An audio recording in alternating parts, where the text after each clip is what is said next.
This video is for lesson 22-2 about trigonometric ratios. Learning goals are to understand the definitions of sine, cosine, and tangent, to calculate those three trigonometric ratios for a right triangle, and finally to describe the relationship between sine and cosine for complementary angles. This lesson is directly connected to the lesson from yesterday where we drew some triangles on the grids and then found out that three of the triangles were similar to each other. That was the triangles in grid A, grid C, and grid E, which you see redrawn here. Now in this lesson, let's create some ratios of the lengths of the sides of these triangles. Our first one, we have the triangle from grid A, and we're going to call this acute angle, angle A. This right here is the 90-degree angle. This is 6 across the bottom, 8 on the side, and the hypotenuse is 10. Now in this triangle here, let's call that same acute angle, angle C this time. Here's the 90-degree angle. It's 3 across the bottom, 4 up, and the hypotenuse is 5. For the last one here, let's call that same acute angle, angle E. Here's the 90-degree angle. It is 9 across the bottom, 12 up the side, and the hypotenuse was 15. Now what we're going to end up doing is creating some ratios. One of the ratios we'll make is to take the length of the opposite leg and divide it using a fraction bar by the hypotenuse. Another ratio we're going to create is to take the length of the adjacent leg and divide by the hypotenuse. And a third ratio that we'll create is to take the length of the opposite leg and divide by the length of the adjacent leg. And we have the three different triangles that we're going to do this for. So let's first work with the first triangle and look at angle A. The ratio that we need to create is the opposite leg divided by the hypotenuse. So looking at angle A, which leg is opposite from the A? Is it the 6 or the 8? It's the 8. And we'll divide by the hypotenuse, which is 10. Now the directions say to reduce this to lowest term, so we can write 4/5. Now let's go to the next triangle and look at that same acute angle, but this time it's called C, and make the ratio of opposite leg over hypotenuse. So opposite from C is the 4, and the hypotenuse is 5. Now let's go to the third triangle and look at that same angle, which this time is called angle E. Opposite from angle E is the 12. And the hypotenuse is 15. So we can write 12 over 15. Then reduce this. 12 and 15 both divide by 3, leaving 4/5. Notice that we get the same ratio every time when the original triangles were similar to each other. So even though the sides are different lengths, because the triangles are similar to each other, when we reduce, we get the same ratios. Now the next ratio let's create is to take the adjacent leg and divide by hypotenuse, starting with this angle here, angle A. The leg adjacent to A is 6, and the hypotenuse is 10, so 6 over 10, which reduces to 3/5.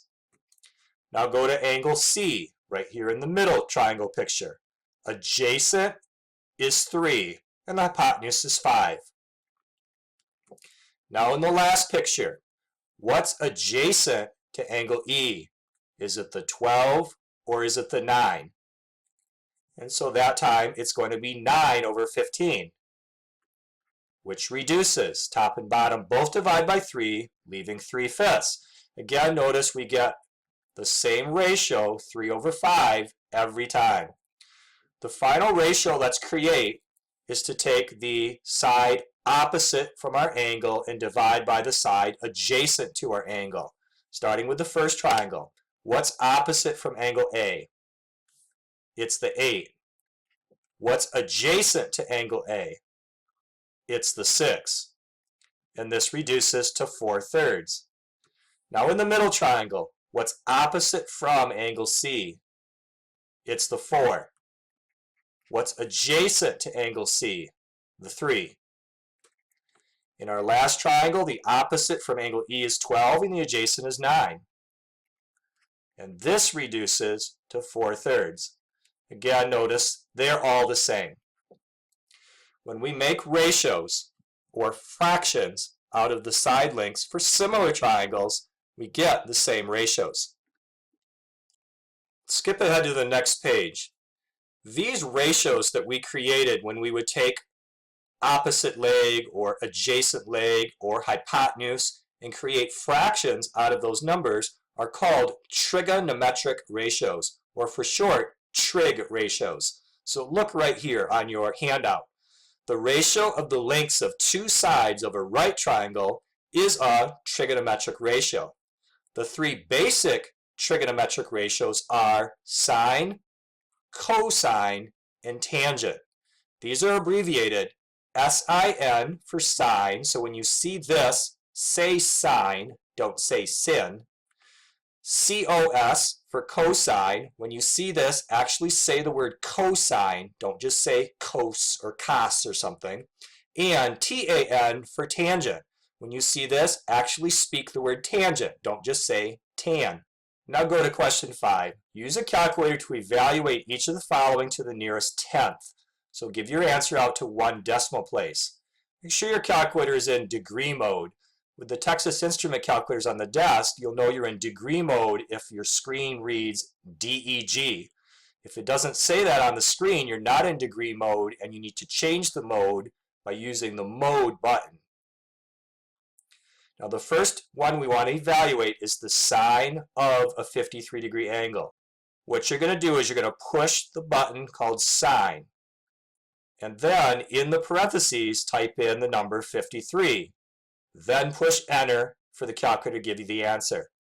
It's going to say 0.8 if you round it to the nearest tenth.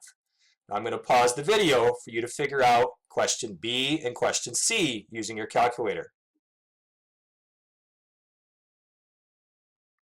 Hopefully you got 0.6 for question B and 1.3 for question C.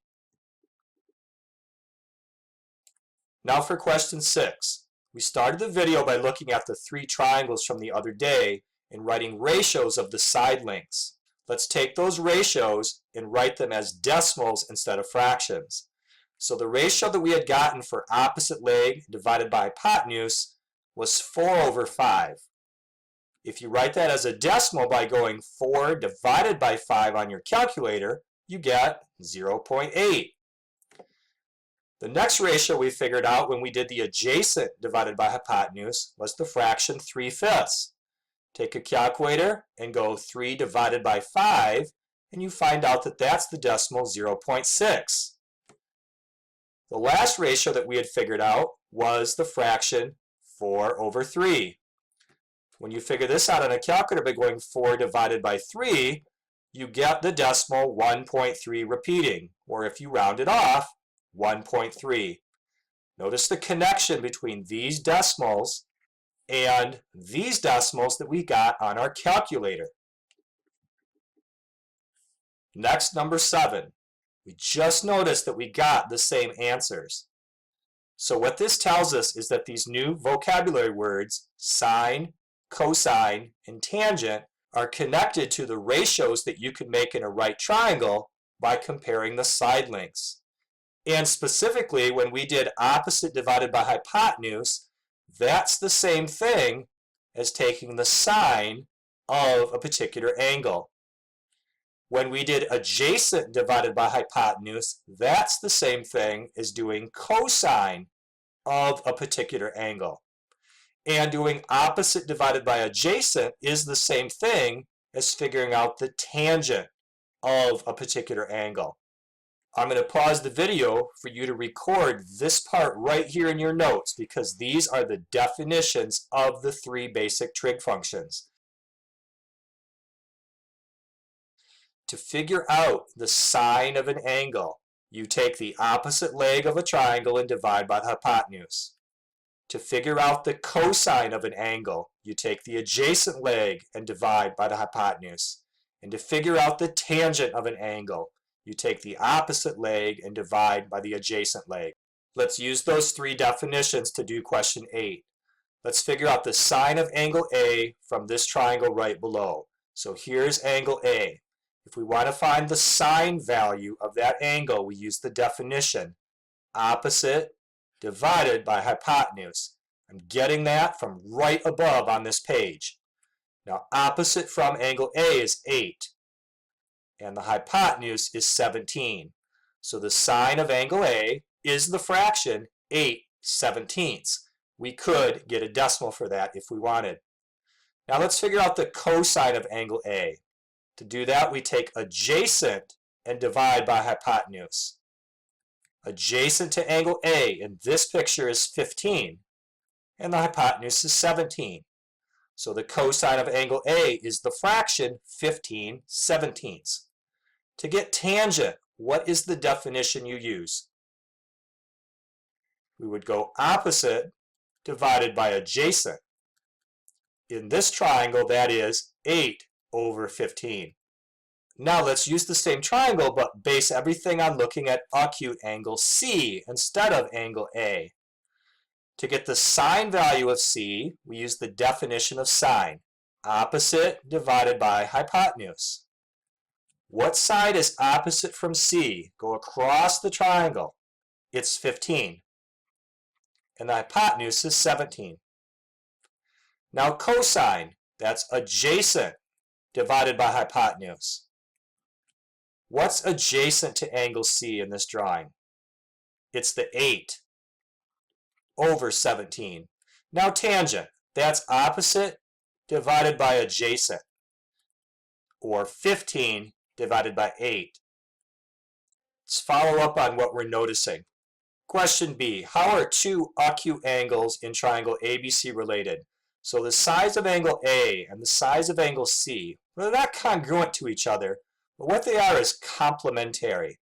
The measure of angle A plus the measure of angle C must add to 90 degrees. They're complementary. Question C, what's the relationship between the sine and cosine of complementary angles? So notice in number 8, the sine of A was 8/17, but the cosine of C was 8/17. Or notice that when the cosine of A was 15/17, that the sine of C was also 15/17. Let's try to put that into words. A sentence like this might work. The sine and cosine of complementary angles are equal. I'll pause the video for you to write that theorem. Next, let's apply it. If you know that the sine of a 68-degree angle is approximately 0.93, what other trig ratio do we know? Using this theorem, we know that the cosine of the complement of 68 is also 0.93. The complement of 68 is a 22-degree angle. 68 plus 22 is 90. We know that that is approximately 0.93. So we're able to apply the theorem that we had written in words. Let's jump ahead to the check your understanding, problem 11. Given that the sine of angle B is 5/13, draw a right triangle called ABC, where C is the right angle, and label the side lengths. So we want to draw a right triangle. The right angle is C. The other corners are the A and the B. Now before we label A and B, let's do some work with the side lengths. We're told that the sine of B is 5/13. Sine is opposite divided by hypotenuse. We developed that definition today. This side here is obviously the shortest side, so there's the 5. This is the hypotenuse. Here's the 13. Now if the sine of B is 5/13, then this one must be B, because opposite from B is where the 5 is. Then this one is the A. Now we can do better than this. We have a missing side, and with the Pythagorean theorem we can figure out that this is 12.